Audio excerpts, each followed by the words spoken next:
বাবার ঘরের রবের ইবাদত করো।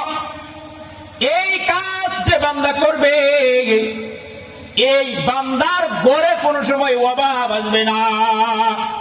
فليعبدوا رب هذا البيت الذي أطعمهم من جوع وآمنهم من خوف।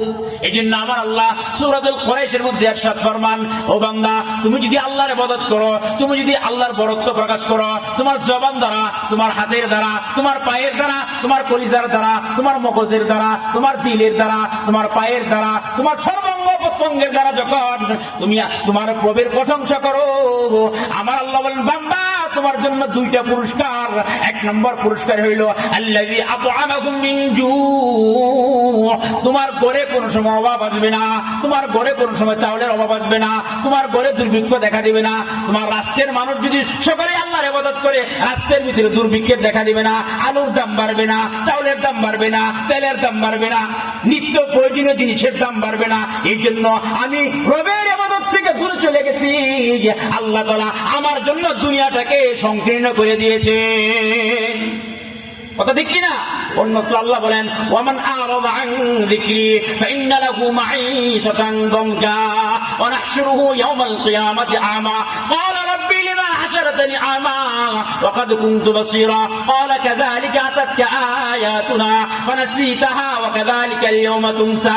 আমার আল্লাহ উক্ত আয়াতের মধ্যে ইরশাদ ফরমান ওয়ামান আরাদা আন যিকরি, যে ব্যক্তি আমার নামের জিকির থেকে গাফিল থাকবে, আমার নামকে স্মরণ করবে না, আমার বরত্ব প্রকাশ করবে না, আমার কুদরত ভাই চেষ্টা করবে না, আমার আল্লাহ বলেন ফাইন্না লাহু মাঈশাতান দানকা, সে যত বেশি ইনকাম করুক, যত বেশি কামাই করুক, তার অভাব অনটন কোনো সময় দূর হবে না। ওয়াহশুরুহু ইয়াওমাল কিয়ামাতি আমা, দুনিয়াতে তার অভাব অনটন যাবে না, দুনিয়াতে তার অভাব অনটন যাবে না। কিয়ামতের ময়দানে তাকে অন্ধ করে হাসরের মাঠে পুনরুত্থান করবেন, অন্ধ করে হাসরের মাঠে তাকে পুনরুত্থান করবেন। ক্বালা রাব্বি লিমা হাশারতানি আমা, আল্লাহর কাছে সে বলবে ও বান্দা তুমি কেন আমাকে এই হাসরের ময়দানে কেন তুমি আমাকে অন্ধ করে পুনরুত্থান করেছো?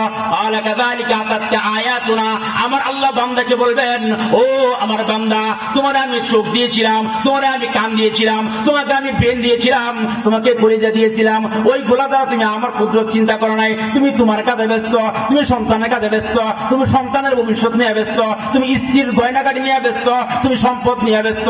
এক কাটা কিনছো, আরেক কাটা কেমনে বাড়ানো যাবে, ফুলপুর এক কাটা কিনছো, মাই মেশিন কিভাবে আরেক কাটা কেনা যাবে, মাই মেশিন এক কাটা কিনছো, ধানমন্ডি ফুলচানি বিদেশে যাতে আরেক কাটা কেনা যায়। তুমি তোমার কাজের মধ্যে ব্যস্ত, তুমি আমার স্মরণ থেকে গাফেল। এই জন্য আমি আল্লাহ তোমার দুনিয়াটাকেও সংকীর্ণ করে দিলাম, আখিরাতে তোমাকে পুনরুত্থান করব, আখিরাতেও তোমাকে আমি পুনরায় উত্থান করলাম। কারণ হইল তুমি আমার নিয়ামতের শুকরিয়া আদায় করো নাই। এই জন্য আমার আল্লাহ বললেন ক্বালা কাযালিকা আতাতকা আয়াতুনা, এমনি ভাবে আমার নিদর্শন সমূহ তোমার কাছে এসেছিল, ফানাসীতাহা, তুমি আমার হুকুমের গুরুত্ব দাও নাই, তুমি আমার শরীয়তের বিধানে গুরুত্ব দাও নাই, তুমি আমার নবীর সুন্নতের গুরুত্ব দাও নাই। এই জন্য আমি তোমাকে আজকে এই কঠিন হাসরের ময়দানে ভুলে গিয়েছি। এই জন্য আল্লাহর নামের জিকির বান্দার হাত সচল রাখে, আল্লাহর নামের জিকির বান্দার হায়াতের মধ্যে বরকত হয়, আল্লাহর নামের জিকির দেশের মধ্যে বরকত হয়, আল্লাহর নামের জিকিরে আপনার হায়াতের মধ্যে বরকত হবে, আপনার বিবি বাচ্চার হায়াতের মধ্যে বরকত হবে, আপনার হায়াতের মধ্যে বরকত হবে, আপনার বাবা মার হায়াতের মধ্যে বরকত হবে, আপনার পুরা জাতির হায়াতের মধ্যে, মুসলিম জাতির হায়াতের মধ্যে বরকত হবে। আমার গুনাহের জন্য 10 জনের কষ্ট হয়, আমার গুনার কারণে এলাকাবাসীর কষ্ট হয়। ওই দিকে আর যাব না, বিস্তারিত আলোচনা পরবর্তী আয়াতে আমার আল্লাহ বলেন ওয়াসবির আলা মা ইয়াকুলুনা ওয়াহজুরহুম হাজরান জামিলা।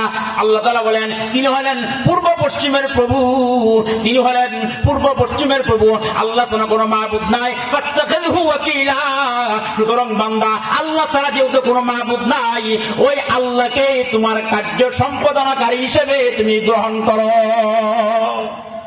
এই জন্য আল্লাহকে বন্ধু বানাবো তো ইনশাআল্লাহ। আল্লাহ তাআলা আমাদের কবুল করেন, সকলে বলে আমিন। পরবর্তী আয়াতের অর্থটা বলেই শেষ করে দেব, হুজুর চলে আসছেন। আল্লাহ তাআলা বলেন ওয়াসবির আলা মা ইয়াকুলুনা ওয়াহজুরহুম হাজরান জামিলা। আল্লাহ নবীকে সম্বোধন করে বলতেছেন নবী গো আপনি ধৈর্য ধারণ করুন, আপনার দ্বীনের কাজ প্রচার করতে যাইয়া যে কাফের বাহিনীরা, কাফেরেরা, পাপিষ্ঠ কাফেরেরা আপনার মনে আঘাত দিয়ে যে সমস্ত কথা বলে, ওই কথাগুলোকে আপনি এড়াইয়া চলেন। দেখেন না মসজিদে ইমামতি করলে কত কথা শুনতে হয়, মাদ্রাসায় পড়াশোনা করাইলে কত কথা শুনতে হয়। যে লোকটা জুতার সুদ ওই লোকটা মাথায় উঠে কথা বলে। এই জন্য ভাই ওসবির আলা মা ইয়াকুলুন, এই আয়াত যদি মনে না থাকতো ভাই, আপনি আমাকে একটা কথা বলেন, আমি আপনাকে 10টা কথা বলে উত্তর দিয়ে দেওয়ার সাহস রাখি। কথা ঠিক কিনা? এই জন্য ভাই এই আয়াত হলো ওলামায়ে কেরামদের জন্য বাধা। ওলামায়ে কেরাম যখন এই আয়াতের তাফসীর পড়েন, চোখ দিয়ে আল্লাহর কাছে কান্দেন, আল্লাহ মসজিদের খেদমত করতেছি, মাদ্রাসার খেদমত করতেছি, তোমার দিনের খেদমত করতেছি, আল্লাহ তোমার কোরআন পড়ে দেখি আল্লাহ ধৈর্য ধারণ করার কথা বলছো, এই জন্য আল্লাহ তোমাকে খুশি করার জন্য ধৈর্য ধারণ করলাম। আল্লাহ তাআলা যেন আমাদেরকে মৃত্যু পর্যন্ত কোরআন হাদিসের খেদমত ধৈর্যের সাথে করার তৌফিক দান করেন। সকলে বলি আমিন। ওয়া আখিরু দাওয়ানা।